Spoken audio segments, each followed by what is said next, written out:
Go back to the Wall Street Journal in 2001, and a single bolt of lightning hit a semiconductor plant in Albuquerque.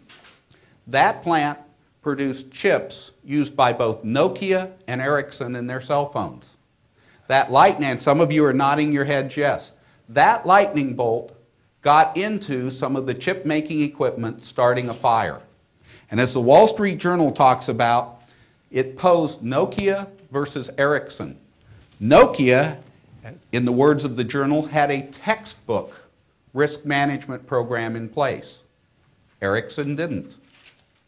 And that lightning bolt, that one lightning bolt, caused Ericsson to have to exit the market as an independent producer of cellular phones.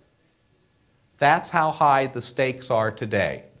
Because we live in an interdependent business society, because we've built systems that are more vulnerable to weather than the systems they replaced, it's become vital that you look at weather risk management in the same way you would look at currency risk management, interest rate risk, theft risk. Weather risk management needs to become part of your arsenal. Now, we've just talked about some of the headlines of the last 10 months. Let's take a look at some of the headlines of the not too distant future. St. Louis metropolitan area is probably the most overdue in the United States for a major tornado. There will probably be a large tornado in St. Louis sometime in the next 5 years or so. Now, that's not a weather forecast. That is a statistical prediction. They're so overdue that one is probably going to occur in the next few years. Same is true with Dallas, although I think that may be a 10 or 15-year thing. They are overdue for a major tornado like the one that occurred back in 1957. If the 1957 tornado in Dallas were to reoccur today, it would be a $10 to $12 billion tornado. But here's where things really get intriguing. In the first half of the 20th century, tornadoes were far more common on the East Coast than they are today. And one day that pendulum will swing back to the east. Now, in the summer of 2002, 40 miles straight south of downtown Washington, D.C., an intense tornado cut a 40-mile-long east-west path across southern Maryland. Move that tornado up, have it go from beltway to beltway across the Washington, D.C. metropolitan area. And that's what we've done here. We've taken the path of the La Plata, Maryland tornado, moved it 40 miles to the north, and you can see the various tornado intensities. If that happens, it's probably a $15 billion tornado. Plus, in Washington, D.C., businesses don't plan for tornadoes like they do in the central United States. Now, before you say, well, that really can't happen, well, Washington had 4 major tornadoes in the first half of the 20th century. And you don't remember it. In fact, you may not have heard about it because it was just after September 11th.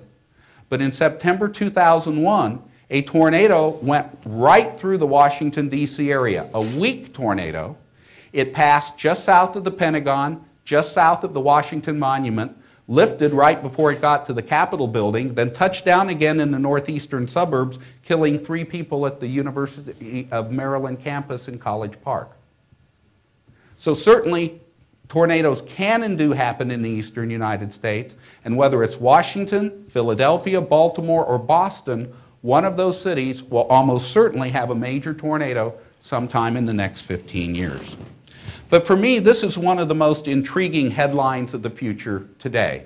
Now, I'm just putting dates on this arbitrarily, but sometime in the next 50 years, you're going to be reading about the hurricane of Long Beach and Los Angeles.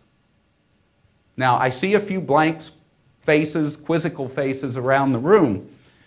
Well, we know it can happen because it's happened before.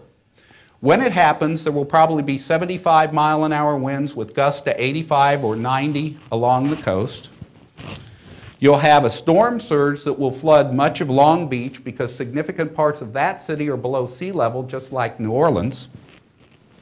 You'll have about 20 inches of rain in the mountains, causing unbelievable flooding and mudslides. And the evacuation, if they attempt one, will be a complete nightmare. You think the evacuation of Houston with Hurricane Rita was a nightmare? In Houston, they have well thought out contingency plans.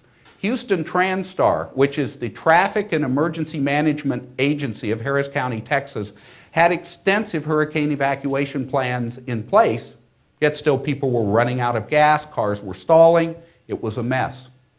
Go to the emergency management website of the City of Los Angeles or the City of Long Beach. You'll see plans for earthquakes, you'll see plans for flash floods, you'll see plans for mudslides, but you won't see any plans at all for hurricanes. Yet we know it can happen. It's happened before. This sums up why we have that attitude. This is from Fortune earlier this month.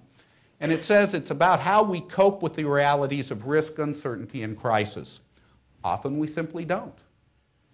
The passive approach no longer works because the stakes are too high, the competition is too tough.